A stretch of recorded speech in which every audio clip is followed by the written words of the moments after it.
Salom, bu Fil Shapiro Tachoma Parkdan.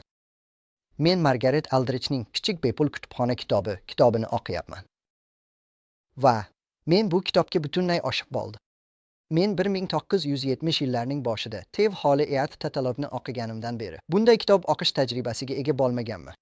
O'sha kitob umid va g'oyalar bilan to'la edi va bu kitob ham umid va g'oyalar bilan to'la. Margaret Aldrich Qo'shma Shtatlar va butun dunyodagi kichik bepul kutubxonalar haqida yuzlab hikoyalarni to'plagan.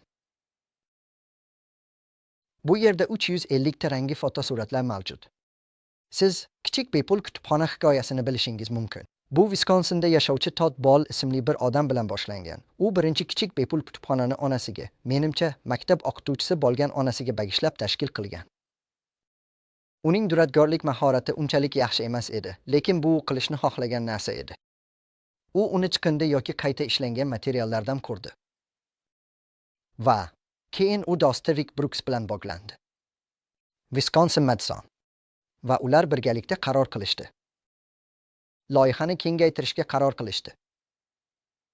Hozirda har oyda 1000 dan ortiq kichik bepul kutubxonalar tashkil qilinmoqda. Shunday qilib, kichik bir g'oya sifatida boshlangan narsa global harakatga aylandi.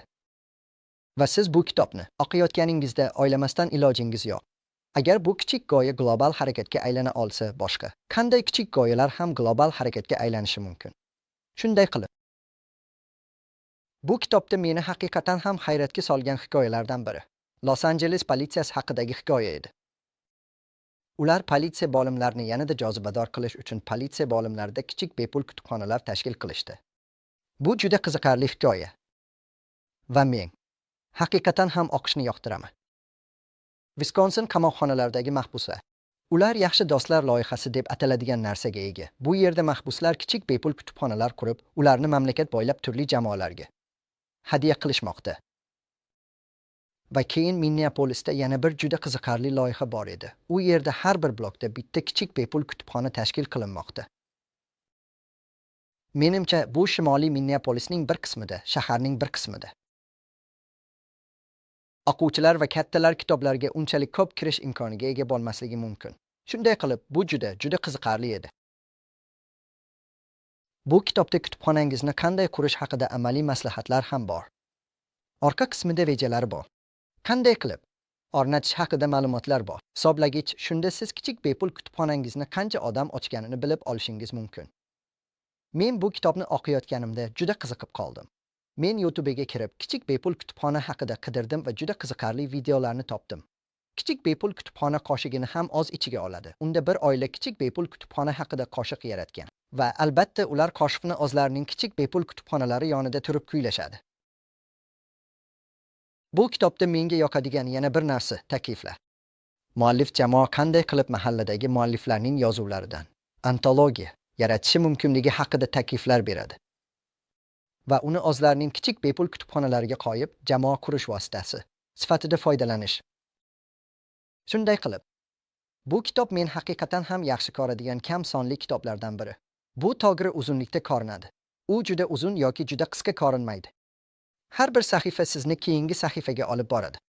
Men bu kitobni 2 barobar uzunroq ko'rishni juda xohlardim. Keyingi nashrda, agar keyingi nashr chiqsa. Lekin bu birinchi nashr aynan to'g'ri. U Toffee House Press tomonidan chop etilgan. Kitoblar siz hamma narsani boshqacha ko'rasiz. Kichik bepul kutubxonalar konfiguratsiyalarini ko'rasiz.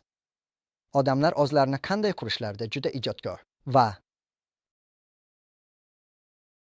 kitobni o'qishni yaxshi ko'raman, sizga aytishim kerak.